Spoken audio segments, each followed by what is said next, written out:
So this is Rob's house, Thunder Home, and it's connected to Thunderdome, which is obviously his backyard Nerf arena. This looks like a Star Wars mural. This is, not entirely sure what this mythos is, but this one's definitely Firefly. I'm a huge brown coat myself. Somebody ever tries to kill you, you try to kill them right back. And it's pretty good too. This is some sort of burning castle. I want to say this is indeed Harry Potter. Excellent. And then this is the wall that says "You are wasting your life" and has all of these broken Nerf guns mounted on it. A huge neon Nerfy splatter paint job. The laundry room is full of Nerf guns. And then when you come out here, you get to see that this is the entrance to Thunderdome, and everything's just kind of got its own space. So this is where everybody signs the wall after they play. This is a mural area for Legends of Thunderdome, and then this is the Thunderdome Gate itself. So the gate is closed while playing, but for all the players to get in, they come up and they have this thing that they do where they move this lock, which is a carabiner, and then they say clear the gate, and then woo! And that's just super duper cool. And then you can see inside that this is the Nerf arena itself. So everybody's gotten to paint their own piece of it. Some of it's not super duper politically correct, but that's okay.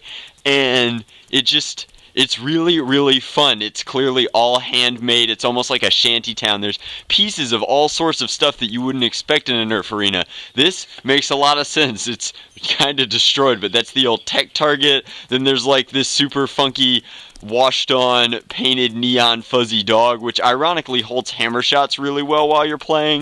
And then you just come through and there's all this graffiti. There's Pac-Man, I want you inside me, Thunder Mountain, Thunderdome up here. This is where their refs usually call stuff from, and they've done their best to make it as safe as possible. There's a lot of foam coating on all of the jutting out pieces, but just lots of places to mount flags. You can see that that's a target that you can shoot darts into. They've permanently affixed Vulcan mounting stations, which is too cool. Vulcans are hard to work with, but I think that if you permanently installed them, then that would be really, really cool. This is Rob's film crew. Say hi, guys. And then they've got funky mannequins that look very sad to shoot at. This is the Isengard side, and then this is the Barn-Dur side. I always wanted to say barn door, but now that I see it, it's a little bit different. So there's some Lorder stuff going on there, and then it's just really, really funky. This was a good place to come up and film from, actually. You can see all the different cover, and then you'll notice that all of the cover is mobile. It's not bolted down in any way, which is great, because as soon as people figure out the best ways to move through the course, they can just change it completely, and that's really, really special. But this is where the refs go. The towers are also really neat, so I'm going to hop into one of those really quick, and I'll show you kind of how that works. So, whoop, up here, and so again, this is a target. This is a little, they all have locks, which is kind of cool. But this is a little flap that you can open up to shoot out of. And then this is the Vulcan turret mounting. Don't be a jerk. Socialism or death.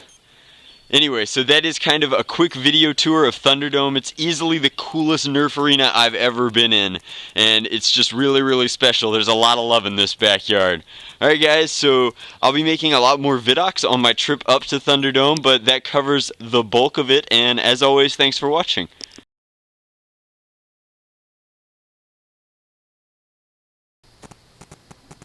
So, 5x5x3, I guess? I don't know, this makes me the first Nerf Rebel Wolverine. Math works out to 75, so I guess that's what we'll codename this one. Wow, looks like I just murdered some zebras, but in all actuality, these are almost done with the sanding process, and they should be ready pretty soon. Just a friendly reminder that no amount of expensive primer or paint is going to save you if you do not do a good job sanding before applying that paint. So all of the fancy stuff on the outside wouldn't even be worth doing if we weren't doing something to the inside. So in addition to removing all of our barrel posts, we're coming in, and Orange Modworks sent us some 8kg springs for these blasters, and they should perform now as nicely as they look. Can't wait to put them together. Alright guys, so these are the finished Royals revolvers. As you can more or less guess, these are definitely my contribution to the Kickstarter campaign for the Thunderdome project. I wanted to make them all identical with matching leather grips, paint jobs, and all the works. internally, but the Draculina did not hold to that. She decided that each one needed a unique flair, so this one has its detailing near its hammer, this one is near the trigger, and then this one is near the cylinder. The detailing is light, just enough so that it's subtle, and I think very tasteful, almost how you used to engrave actual firearms. I really like this sort of almost corrosion thing that she does just freehand with enamels. So blasters are painted entirely in enamels with a vinyl dye base coat, which makes it a very, very durable paint job, very nice. The leather grips make them much more comfortable to use than really any other revolver I've gotten to use out there. I think that they are tremendously fine blasters. They all have the same internal overhauls as the Artemisia and Summer's Eve and all of the very nice revolvers I've been making recently, and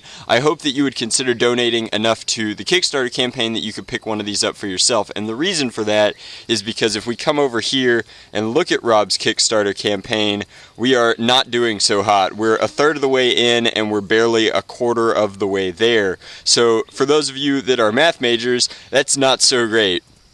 I'm really, really hopeful that people who watch my channel will recognize the importance of this Thunderdome documentary and help Rob get this to his goal so that it can be A, completely funded, and he actually acquires some of the funds to do the stuff that he wants to do with it, and then B, kind of just as like a show of force that the Nerf community also cares and supports this idea that individual pockets of Nerfing community are good and that colleges would be a great place to start that. There's no age limit for Thunderdome and everybody is welcome, so no matter who you are, this is something that I think is worth getting on board. If you come down here and look at his reward tiers, there's a reward for the $1 tier.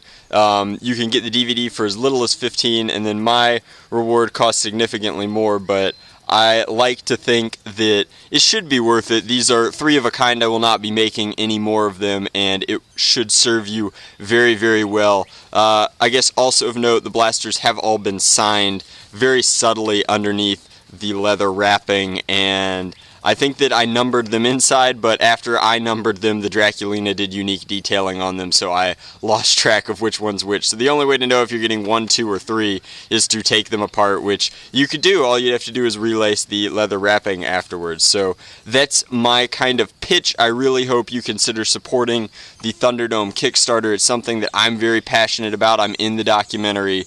I helped a little bit with some of the footage, and I really, really just respect and admire what Rob's doing for the community up in Springfield, and I think that everybody should try and contribute at least $1 so that you can keep up to date with the project. I think that that would be great.